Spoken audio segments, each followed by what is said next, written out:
have a friend who is a co-writer, and we've done a lot of co-writing on different things. And we finally came across a concept that was terrific. And if we have a couple minutes, I'll just talk about kind of a cool thing about it. It's about 100 pages long, and we found the artist. We'd done another project with somebody, and the chief reason we took him was because he was good at drawing cats. And then, so we did a little 6-page thing with that. And then we had this 100-page component, and we engaged him with that. And we found him online. He's based in Bath, England. His name's Stephen Baskerville. He's fabulous. And it's amazing. I've never spoken to him on the phone. And we send him pages, and it just comes back borderline perfect. And I'm demanding and kind of a pain in the butt on this stuff. And it's just amazing. It is one of the neatest relationships I've ever had. And this thing's about 3/4 done. When it launches, it's going to be a really, really cool thing. And, I thought I was proud of myself for getting a book kicked out. But I'm going to be really happy when this comes out, because it's a neat intersection of fun storytelling, and to have it synthesized in an art form, and to have it turn out what I think is really well done. That's going to be a real joy. I enjoy that. So if I could somehow turn that into a full-time profession, that'd be great too. But for the meantime, it's one of my little side gigs that I enjoy pursuing, and it's keeps the brain going. Well, we'll keep our eyes out for that novel to come out, and put our hands on it. Terrific. It's called Stay Alive. So when it happens, I'll have a big showy opening. I'll make sure you're part of it, James. Oh, excellent. Look forward to that. What would you say, Frazer, is would be your greatest strength? Great. I'm going to say two good strengths. Strength one, I think, is I'm very good at staying in touch with people. And years go by with some folks, but where I don't see them, but I feel like I stay in pretty good touch with a lot of folks, and that's been helpful in keeping my network fairly robust.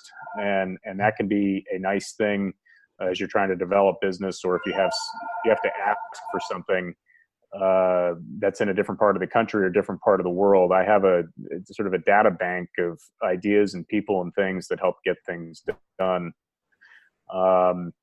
And then I think the other strength is I think I'm comfortable in a lot of different situations. And I think that comes from the fact that I'm curious about where people come from and what they're up to. And I think that serves me in good stead, where, I can be as comfortable on a manufacturing floor as I am at a country club, as I am in a foreign country.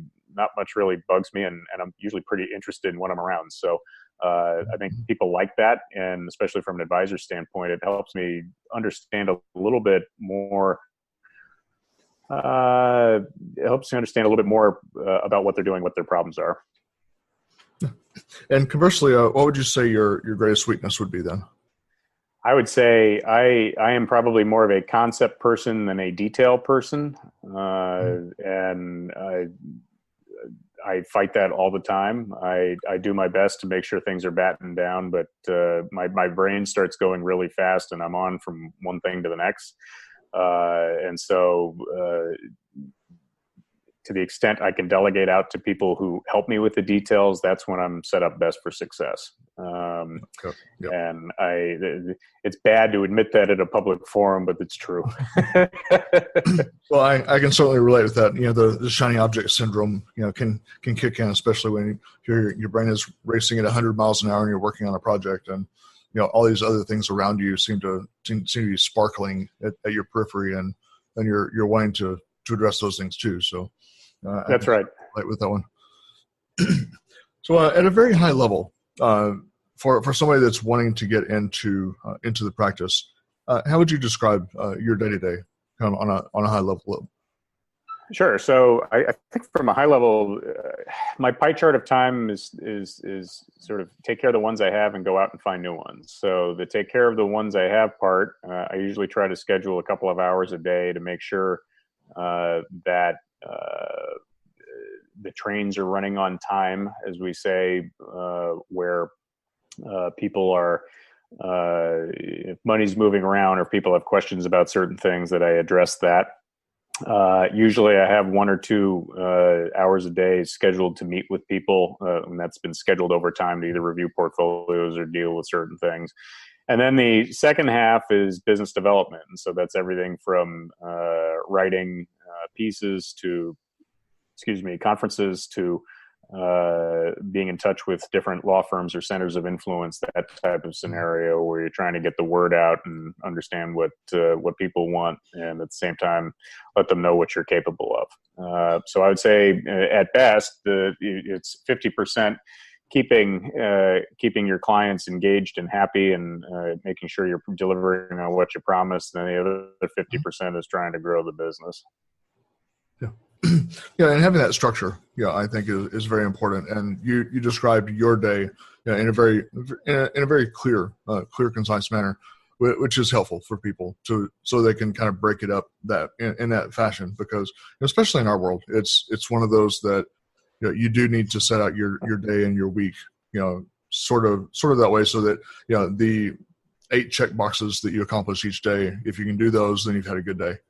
And sort of keeping that in mind, not trying to save the world all in one day, because it's too much to bite off. And I think too, for people who work at bigger institutions, and myself previously, it's important to understand that your job description and what you want to do align with what your bosses want you to do, because many times you get what I would describe as scope creep, where you get leaned on to maintain a service component that may not be in your best interest from the job description point of view, or maybe your ability to hit numbers and so on. So that pie chart of time can really come under attack, where if the job description is that you should be 90% business development and 10% relationship management, let's call it, and in fact the structure is in place where you actually have to spend 50% of your time on relationship management and 50% on business development, that's not going to set you up real well with your superiors long term. And when those things are out of alignment, that's when that's when it's not a great thing. Yep. So for our final question here, what is something that most people don't know about you? Kind of a trivia question there. What do most people don't know about me? I already gave it away that I like to write screenplays and graphic novels and so on and things like that.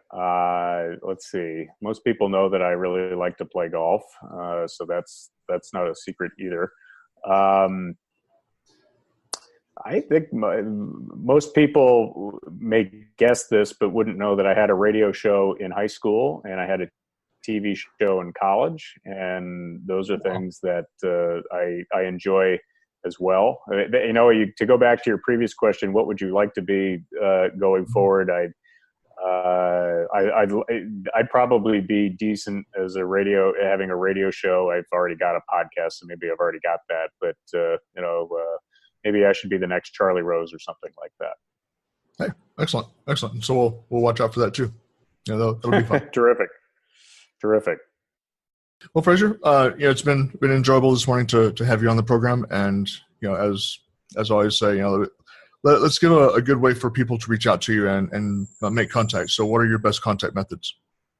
Best way to get a hold of me is on wealthactually.com, wealthactually.com, or frazerrice.com, FRAZERRICE.com. The podcast is on Frazer Rice, and Wealth Actually talks about my business there. And there's a form to reach me on the Wealth Actually, so I can get back to people very quickly. Excellent. So you heard it there, people. It's Frazer Rice today. And, Frazer, thank you for being on the program, and certainly look forward to, seeing you around the bend there. Thanks again, James. Right. Thank you.